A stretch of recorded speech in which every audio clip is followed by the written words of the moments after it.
Hello everyone, आप सभी का दीन पर स्वागत है। मैं विश्वजीत सिंह। दोस्तों, आज की इस वीडियो के अंदर हम बात करने वाले हैं ओपन बुक एग्जामिनेशन क्या होता है और इसकी तैयारी कैसे करें। दोस्तों, सोल ने SOL school of open learning ने फर्स्ट और थर्ड सेमेस्टर की डेट शीट जारी कर दी है, जिसके अंदर में जो भी स्टूडेंट्स फर्स्ट और थर्ड सेमेस्टर के हैं उनका जो इस बार एग्ज़ाम होगा वो ओपन बुक एग्जामिनेशन के थ्रू होगा। अब इस वीडियो के अंदर में हम आज ये जानेंगे कि ओपन बुक एग्जामिनेशन होता क्या है सबसे पहले। उसके बाद हम ये देखेंगे कि ओपन बुक एग्जामिनेशन के लिए तैयारी कैसे करना है और लास्ट ईयर का एक्सपीरियंस ओपन बुक एग्जामिनेशन का कैसा था, ठीक है बच्चों का, ये भी हम जानेंगे। क्योंकि दोस्तों, last year open book examination हुआ फाइनल ईयर वाले स्टूडेंट्स का। जो भी थर्ड ईयर के स्टूडेंट्स थे, जो 2020 में जो स्टूडेंट्स थे, उनका ओपन बुक एग्जामिनेशन हुआ था। मैंने पूरा टाइम किस तरह से बिताया उनके साथ में, किस तरह से उनकी प्रिपरेशन करवाई, ठीक है, ये सारा डिटेल एक्सपीरियंस शेयर करने वाले हैं। तो यहाँ पे हम सारी चीज़ें देखेंगे और बहुत डिटेल में जानेंगे। अगर जो भी स्टूडेंट्स हैं, जो भी फ्रेश स्टूडेंट्स हैं, जिनको ओपन बुक एग्जामिनेशन के बारे में नहीं पता, कोई आइडिया नहीं है कि कैसे प्रिपेयर करना है, तो उस वीडियो को जरूर देखें और अपने दोस्तों तक जरूर शेयर करें। आप सभी बच्चों से रिक्वेस्ट है। और रिक्वेस्ट ये भी होने वाली है दोस्तों कि अगर अभी तक आप न्यू हो या अगर अभी तक आपने सब्सक्राइब नहीं कर रखा हमारे चैनल को, तो सब्सक्राइब करें। क्योंकि आपके पूरे जो कॉलेज का सफ़र होने वाला है 3 साल का, उसमें हमारा चैनल आपका एक अभिन्न अंग की तरह रहने वाला है। ठीक है, जो भी आपका सिलेबस से लेकर अपडेट हो, ठीक है, आपके चैप्टर्स हो, वो सारा कवर करवाने वाला हूं। और कुछ दिन के अंदर मैं आपका फर्स्ट और थर्ड सेमेस्टर का जो एग्जाम का तैयारी है उसकी भी तैयारी स्टार्ट करवा दूंगा मैं। ठीक है, क्वेश्चंस बना कर डालना शुरू कर दूंगा, तो इसके लिए सब्सक्राइब जरूर कर लें। ठीक है, स्टार्ट करते हैं दोस्तों आज की वीडियो। सबसे पहले मैं बात करूं ओपन बुक एग्जामिनेशन होता क्या है। सबसे पहला क्वेश्चन सबके मन में यही आएगा, भाई ओपन बुक एग्जामिनेशन होता क्या है। तो नाम से ही क्लियर है कि ओपन मतलब क्या, खुली किताब। एग्जामिनेशन मतलब किताब की मदद से एग्जाम देना, सिंपल शब्दों में समझते हैं। जहां पर आपका एग्जाम होने वाला है, क्वेश्चन पेपर मिल गया, क्वेश्चन पेपर मिलने के बाद आपको अपने घर पे बैठकर किताब को खोलकर एग्जाम देना है। ठीक है, बुक की हेल्प से। यहाँ पे ओपन बुक एग्जामिनेशन अलाउ करता है टेक नोट्स, टेक्सिस और resource of material into the exam situation. मतलब आपको ओपन बुक एग्जामिनेशन क्या कहता है, अलाउ करता है कि आप नोट्स लेकर बैठ जाओ, टेक्स्ट बुक लेकर बैठ जाओ, रिसोर्स, जो भी रिसोर्स मटेरियल है आपके पास, बुक्स हो, सपोर्टिंग मटेरियल हो, किंग चैंपियन हो, जो भी आपने खरीद रखा है, ठीक है, किसी की दोस्त की कॉपी हो, कुछ भी, वो लेकर बैठ जाओ। ठीक है, आप यहाँ पे करते क्या है, दे टेस्ट योर। अब वो उसके अंदर में चेक क्या किया जाता है, ओपन बुक एग्जामिनेशन का मोटिव क्या होता है। तो पहला अभी यहाँ पे हमारा मोटिव क्या है, सोल के अंदर में मोटिव क्या है कि हमारा जो सिचुएशन है वो नॉर्मल नहीं है। क्यों नॉर्मल नहीं है भाई? तो कोरोना वायरस के कारण से ये फिजिकल मोड में एग्जाम नहीं ले सकते, ऑफलाइन मोड में एग्जाम नहीं ले सकते, जिसके कारण से ये ओपन बुक एग्जामिनेशन ले रहे हैं। तो यहाँ पे हमारा चेक क्या करते हैं, वो एबिलिटी चेक करते हैं, मतलब हमारी काबिलियत चेक करते हैं। ठीक है, एबिलिटी की, हमारे अंदर में कितने एबिलिटी है कि हम उसको कम टाइम के अंदर में क्वेश्चंस का आंसर फाइंड आउट करके लिख रहे हैं। अब फाइंड आउट करने का मतलब ये नहीं है दोस्तों कि आपने आंसर पूरा कॉपी पेस्ट कर दिया, मतलब वो एक हिंट लेने के लिए सिर्फ यूज करते हैं। ओपन बुक एग्जामिनेशन में ये नहीं है कि आपने पूरा बुक खोला और पूरा एकदम A to Z copy paste, ये नहीं। आपको थोड़ा बहुत आइडिया, हिंट लेने के लिए कि हाँ आप ये देखकर लिख दिए। ठीक है, कुछ चीजें सिर्फ ये होती हैं, पर अब बच्चे ऐसा नहीं करते हो, पूरा कॉपी पेस्ट ही करना पसंद करते हैं। ठीक है, ये इस तरह का समझ में आता है क्या है, कैसे है ओपन बुक एग्जामिनेशन क्या होता है, समझ में आया। लास्ट ईयर बच्चों ने भी दिया एग्जाम और उनका एक्सपीरियंस बहुत अच्छा रहा। और ओपन बुक एग्जामिनेशन के अंदर में क्या होता है, नंबर परसेंटेज बढ़ते हैं हमेशा। ज्यादातर लास्ट ईयर का एक्सपीरियंस ये रहा दोस्तों कि नंबर जो बच्चों के थे, जिनको कुछ नहीं आता था, जिन्होंने कुछ नहीं पढ़ा, उनके भी नंबर बहुत अच्छे बढ़े। तो ओपन बुक एग्जामिनेशन में एक इसका बेनिफिट होता है। आगे देखते हैं। सबसे पहले हम बात करें यहाँ पे प्रिपेयर कैसे करें ओपन बुक एग्जामिनेशन। समझ में आ गया कि ओपन बुक एग्जामिनेशन होता क्या है, इसके अंदर में एग्जाम कैसे होने वाला है, ये भी हम देखेंगे भी। तो प्रिपेयर करना कैसे है, इसके बारे में हम बात करते हैं। तो ओपन बुक एग्जामिनेशन के लिए रिक्वायर क्या क्या चीजें हैं, तो learn for understanding other than the just remembering. भाई आप ना रिमेंबर, याद करने की बजाय उसको समझो कि क्या चीज आप पढ़ रहे हो। सपोज करो आप हड़प्पा सभ्यता के बारे में पढ़ रहे हो, तो आप याद मत करो हड़प्पा सभ्यता क्या है, सिंधु घाटी सभ्यता कहते हैं। ठीक है, हड़प्पा सभ्यता को मृत्यु का टीला भी कहते हैं। ऐसा करके याद करने की जरूरत नहीं है, उसको समझो कि होता क्यों है, क्यों कहते हैं उसे सिंधु घाटी की सभ्यता। सिंधु घाटी की सभ्यता इसलिए कहते हैं क्योंकि वो सिंधु नदी के किनारे बसी है। उसे मृत्यु का टीला इसलिए कहते हैं क्योंकि वहां पे बहुत सारे कब्रें मिली थी, कब्रगाह मिली थी। ठीक है, तो ये सारी चीजें समझो। तो यहाँ पे ओपन बुक एग्जामिनेशन में बहुत ज्यादा जरूरी होता है कि अंडरस्टैंडिंग रेदर देन रिमेंबरिंग। ठीक है, आप रटने के बजाय और याद करने के बजाय अंडरस्टैंड करो, उसको समझो। Understand how to find information. आप ये समझो कि किस तरह से आप इंफॉर्मेशन कलेक्ट करोगे, कैसे फाइंड आउट करोगे। सपोज करो एक क्वेश्चन आ गया कि हड़प्पा सभ्यता की व्यापार पद्धति बताओ। ठीक है। अब व्यापार पद्धति बताओ, अब आपको पहले से समझ में पढ़ रखा होगा, थोड़ा बहुत आइडिया होगा, तब आप समझोगे अच्छा कालीबंगन में यहाँ पे ये होता था, वहाँ पे ये होता था, वहाँ से शिल्प कृतियाँ लाई जाती थी, यहाँ पे व्यापार होता था, यहाँ पे ये मिला है तो उसके थ्रू करते थे, यहाँ पे अनाज के टुकड़े मिले हैं, वहाँ पे ये जुड़ा हुआ है। तो इस तरह से समझो, पहले से आपको क्लियर रहेगा व्यू, तब आप जाकर फटाफट चैप्टर निकालोगे, ढूंढोगे, ठीक है, तब करोगे। ठीक है। अब अचानक से कोई क्वेश्चन आ गया और आपको पता ही नहीं कि यार ये किस चैप्टर में है, ठीक है, आपको पता ही नहीं है कहाँ से इसका इन्फॉर्मेशन कलेक्ट करना है, ठीक है, और आपका आ रहा है क्वेश्चन, मान लो हड़प्पा सभ्यता की व्यापार पद्धति, आप इंटरनेट पे किसी और क्लास का ढूंढ रहे हो, तो उस तरह से चीजें नहीं, आप अपने स्टैंडर्ड को समझो, उसके हिसाब से लिखो आंसर, वो ज्यादा बेटर है। लास्ट ईयर में बहुत सारे बच्चों ने गलतियां करी थी, जिसके बाद से मैं वीडियो दोबारा बना रहा हूँ सेम पीडीएफ पे, ठीक है, सेम मतलब पीपीटी पे दोबारा वीडियो बना रहा हूँ। रीजन ये है कि बच्चों ने बहुत ज्यादा गलती कर रखी थी, इस बार उम्मीद है आप सबसे कि आप इस तरह की गलतियां नहीं करोगे। Make good notes, origin material, fast reference. देखो यहाँ पे सबसे मेन जरूरी क्या होता है कि अगर आप ओपन बुक एग्जामिनेशन के लिए प्रिपेयर कर रहे हो और अभी से पढ़ रहे हो, जो पढ़ने वाले बच्चे हैं, कुछ बच्चे तो मतलब आप कह लो 70% बच्चे ऐसे होंगे जो बुक खरीद कर रख देंगे कि यार जब देख के ही देना है तो हम लास्ट में दे देंगे, क्या दिक्कत है, अभी से क्यों दिमाग खराब करना। और कुछ बच्चे ऐसे होंगे जो नोट्स बनाएंगे। नोट्स बनाते समय ऐसे नोट्स बनाओ जो फास्ट कनेक्ट करे एक दूसरे पॉइंट्स को। आपने देखा, अच्छा तुरंत रिमेंबर आ जाए, हाँ भाई इस पॉइंट्स का मतलब ये है, ऐसा पॉइंट्स बनाओ। आप पता चला कुछ ऐसा लिख दो, बाद में आपको याद ही ना है कि यार इसका मतलब क्या था, यहाँ पे लिखा था, इसका मतलब बनता क्या है, तो ये होगा तो बेकार हो जाएगा सारा कुछ, ठीक है, सारा टाइम वेस्ट हो गया। तो ये बहुत ज़्यादा जरूरी है, इसको जरूर देखें।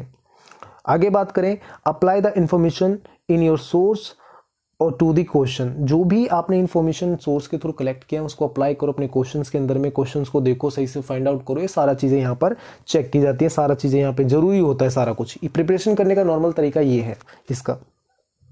अब स्टडी कैसे करना है इसको, ठीक है, तो मतलब यहाँ पे हम बात करें तो यहाँ पे स्टडी करो एक तो, और प्लान अहेड। सबसे पहले प्लान बना लो। कैसे प्लान बनाओ, तो work out the materials and resource you will take notes, ठीक है, take into the exam room.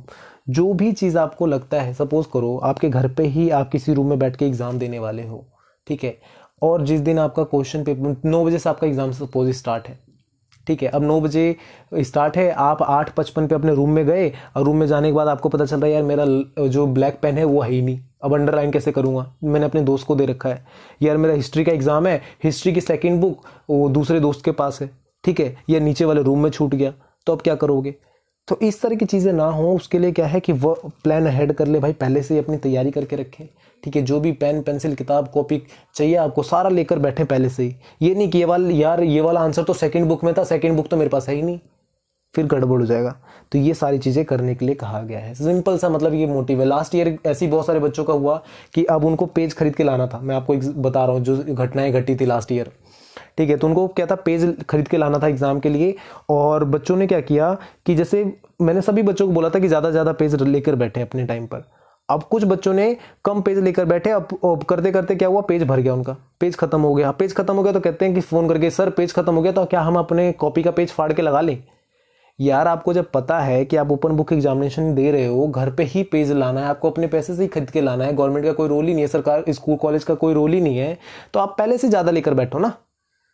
College वाला तो है नहीं कि मैम सीट दे दो, एक्स्ट्रा सीट दे दो, ऐसा तो बोलोगे नहीं, सर एक्स्ट्रा सीट दे दो, तो आप पहले से लेकर बैठो, कॉपी वाला और वो वाला। गलत नंबर कटेंगे तो बिना फालतू में आप बोलोगे, ब्लेम करोगे इस कॉलेज को कि नंबर काटते हैं, ठीक है। तो इस तरह की चीज़ें, तो मतलब पहले से ही प्लान करके बैठो कि क्या लेकर बैठना है, कितना जरूरी है, कितना जरूरी नहीं है, सब कुछ जो एक चीज़ें जरूरी है वही लेकर बैठो। आप पता चला दुनिया भर की फालतू चीज़ लेकर बैठ जाओ और वो टाइम आपका वेस्ट कराए, तो वो बेकार है। आगे बात करते हैं, फाइंड आउट द एग्ज़ाम, जो भी ज़रूरतमंद चीज़ें हैं, ठीक है, क्या क्या जो ज़रूरी है एग्ज़ाम के लिए उसको सबसे पहले फाइंड आउट करो। तो उसके अंदर एग्ज़ाम देते समय सबसे ज़्यादा ज़रूरी क्या है, तो the material you can take into the exam room. सबसे पहले आपका मोस्ट इंपॉर्टेंट चीज़ क्या है कि आपके पास भले 50 बुक हो, उसमें से सबसे पहले ना 2-4 बुकें फाइंड आउट कर लो कि ये वाला ज़रूरी है, इसी को लेकर बैठो। आप मोटी मोटी गाइडें लेकर बैठ जाओ, ठीक है, पूरी मतलब महाभारत लेकर बैठ जाओ, उसमें से आपको अब एक क्वेश्चन आ गया, अब आपको ढूंढने में ही 2-4 घंटे लग गए, 3 घंटे के अंदर में 4 क्वेश्चन करना है, कैसे करोगे, नहीं कर सकते, हो नहीं पाएगा, ठीक है। और घर पे बैठ के देना और ज़्यादा डिफिकल्ट वर्क होता है, तो वो सारी चीज़ें देखना होता है। How much time you have, अपना टाइम को देखो भाई, टाइम को मेजर करो, टाइम को रखो सामने कि हाँ भाई इतना टाइम है, इसके अंदर में इतना क्वेश्चन करना है, और पर्टिकुलर क्वेश्चन को जितना टाइम देना है उतना ही टाइम दो। The topics areas the exam will be cover. आप अपने टॉपिक्स एरिया को कवर करो, अपना आप ही एग्जाम कवर हो जाएगा, ये सबसे मेन चीज़ है। ठीक है, आप कितना लंबा आंसर होना चाहिए ये भी जरूरी है। कई बार क्या होता है, बच्चे फोन करके एग्जाम के दौरान फोन कर करके पूछा है लास्ट ईयर मुझसे कि सर ये वाला क्वेश्चन 3 पेज में लिखा है, ठीक रहेगा क्या? 4 पेज में लिखा है, ठीक रहेगा क्या? सर 20 नंबर का क्वेश्चन है, कितने पेज में लिखूं? 25 नंबर का क्वेश्चन है सर, कैसे एक्सप्लेन करूं, कितने पेज में आ जाना चाहिए? तो इस तरह की चीजें ना आए आपके दिमाग में, बहुत ज्यादा जरूरी होता है। ठीक है, क्योंकि अगर आप इस तरह क्वेश्चन पूछ रहे हो तो मतलब समझो आप बीए के लायक भी नहीं हो।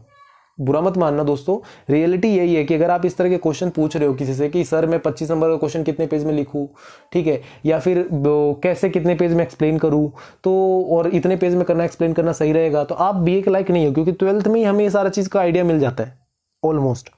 ठीक है, कुछ बच्चे को छोड़कर। ये अब आपको क्या क्या चीज की जरूरत है वो देखो, उसके हिसाब से लेकर बैठो। द टाइप्स ऑफ क्वेश्चंस, ऐसे शॉर्ट आंसर ईटीसी।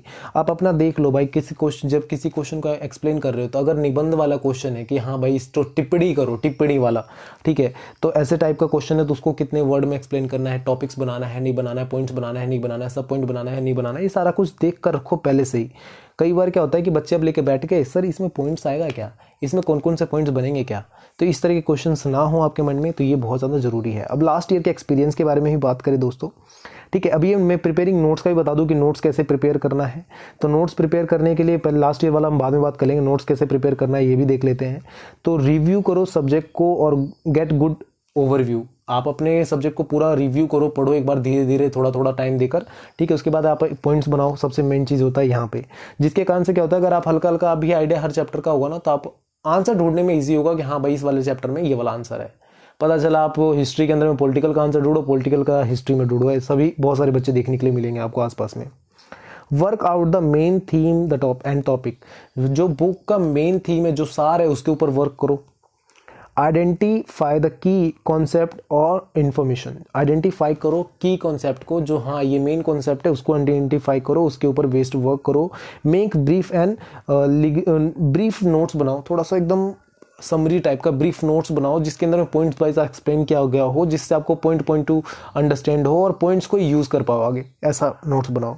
ठीक है, यूज क्लियर हेडलाइन। भाई हेडलाइन जो बनाओ के रखो अपनी रफ कॉपी में या जो भी, उसको क्लियर करके रखो पहले से ही, पता चला आपको हेडलाइन नहीं समझ में आ रहा लास्ट में। ठीक है, ओरिजिनल नोट्स बनाओ भाई, ओरिजिनल हो ऐसा, मतलब अच्छे से नोट्स बनाओ भाई। Topics identify how topics are content. कितने टॉपिक्स हैं, कैसे हैं, कैसे टॉपिक को कंटेंट करना है, सारा कुछ आप आइडेंटिफाई करो। ये सारा कुछ इंपॉर्टेंट है प्रिपेयरिंग नोट्स के अंदर में ओबीई के लिए, स्पेशली जो भी बच्चे ओबीई का सोच रहे हैं एग्जाम देने के लिए। अब हम लास्ट ईयर की कुछ चीज़ें बात करते हैं दोस्तों, एक्सपीरियंस बच्चों का किस तरह का रहा और मैंने किस प्रकार से एग्जाम दिलवाया उसके बारे में बात करें, और आपका किस प्रकार से एग्जाम होगा वो। ठीक है, देखो ओपन बुक एग्जामिनेशन मतलब क्या, आपको बुक की हेल्प से एग्जाम देना है। समझ में आता है सभी बच्चों को? बिल्कुल, ओपन बुक एग्जामिनेशन मतलब बुक की हेल्प से एग्जाम देना। अब ये होगा कैसे, तो सोल क्या करेगा, आपको स्टूडेंट आईडी को अपनी लॉगिन करना होगा। ठीक है, पिछली बार भी इसी तरह का एक ओबी पोर्टल बनाया गया था, उसके ऊपर क्या होता था कि जाते थे बच्चे अपना लॉगिन करते थे और वहाँ पे क्वेश्चन पेपर आ जाता था। सेम इसी तरह से क्या करना है आपको इस बार भी कि अपने एसओएल पोर्टल को लॉगिन करना है, वहाँ पे क्वेश्चन पेपर आपको मिल जाएगा। क्वेश्चन पेपर को आपको डाउनलोड करना है, डाउनलोड करने के बाद आप उसका आंसर लिखोगे। आंसर कहाँ लिखोगे, तो आप खुद ही A4 साइज की प्लेन सीट खरीद के लाओगे या फिर लाइनिंग वाली सीट खरीद के लाओगे, जो इसमें भी आप कंफर्टेबल हो। ठीक है, प्लेन वाली या फिर लाइनिंग वाली सीट खरीद के लाओ। खरीद के लाने के बाद उसी के ऊपर अपना आंसर लिखो। ठीक है, आंसर लिख दो। आंसर लिखने के बाद उसको वापस से जब हो जाता है आपका कंप्लीट हो गया 3 घंटे के अंदर में, तो आप उसको अपलोड करो। आंसर लिखने के लिए आपको 3 घंटे अलग से मिलेंगे और क्वेश्चन पेपर अपलोड और डाउनलोड करने के लिए, क्वेश्चन पेपर डाउनलोड और अपलोड करने के लिए 1 घंटा मिलेगा। टोटल टाइमिंग आपकी 4 घंटे की होगी। ये पूरा प्रोसेस होगा। और अपलोड कैसे करोगे आप अपने आंसर शीट को, तो आपको एक स्कैन करने वाला ऐप डाउनलोड करना पड़ेगा फोन में, और स्कैन करके आपको अपलोड करना होगा। ठीक है, हर एक क्वेश्चन का आप अलग अलग पूरा मतलब पीडीएफ बनाओगे, उसके बाद अपलोड करोगे। पिछली बार यही था, अब ये आगे का अपडेट क्या आएगा वो भी अपडेट नहीं है। किसी बच्चे को, किसी भी टीचर को, किसी भी यूट्यूबर को अपडेट नहीं होगा, तो आने वाले टाइम में पता चलेगा। ठीक है, तो हमें करना क्या होगा कि हर एक क्वेश्चन का एक अलग अलग PDF बनानी है और उसको अपलोड करना है। पेपर एक्स्ट्रा खरीद के ला के रखें, ये सारा कुछ था। अब बच्चों ने बहुत ज़्यादा गलती करी थी। अब वो अपलोड करना था question number 1, question number 2 upload कर रहे हैं वहाँ पर। ठीक है, तो इस तरह की चीज़ें तो सही से करें, और आने वाले समय में जो भी चीज़ अपडेट होगा वो मैं आपको टाइम टू टाइम बताता रहूँगा। और कोई भी क्वेश्चन हो तो आप पूछ सकते हो कमेंट करके। दूसरी चीज़ ये कि आप हमारे व्हाट्सएप ग्रुप से भी जुड़ सकते हो, जहाँ पे फर्स्ट और थर्ड सेमेस्टर के जो भी स्टूडेंट्स हैं, आपकी हेल्प एक दूसरे से मिलकर हो जाएगी। और इस वीडियो को शेयर जरूर करें यार, अपने दोस्तों तक पहुँचाएं, क्योंकि बहुत सारे बच्चों को इन सब चीज़ों के बारे में आइडिया नहीं है। तो अगर आप पहुंचाते हो तो उनकी हेल्प होगी कि यार हाँ, इस तरह से प्रिपेयर करना है, ये चीज़ होता है ऐसे। ठीक है, नहीं तो जो फ्रेश स्टूडेंट्स हैं उन्हें बहुत ज़्यादा दिक्कतों का सामना करना पड़ेगा। ठीक है, तो आप सबसे रिक्वेस्ट ये रहने वाली है कि ज़रूर इस वीडियो को शेयर करें अपने दोस्तों तक, ठीक है, जिससे उनका हेल्प हो सके। तो friends, thank you for watching me, thank you for listening me, and subscribe भी जरूर करें यार। आप सबसे रिक्वेस्ट ये है, आप वीडियो देखते हो, इन्फॉर्मेशन लेते हो, पर सब्सक्राइब कई बार नहीं करते हो। ठीक है, जिन बच्चों ने भी अभी तक सब्सक्राइब नहीं कर रखा है वो भी करें, और जो नए हैं वो भी करें प्लीज़। तो सब्सक्राइब जरूर करें।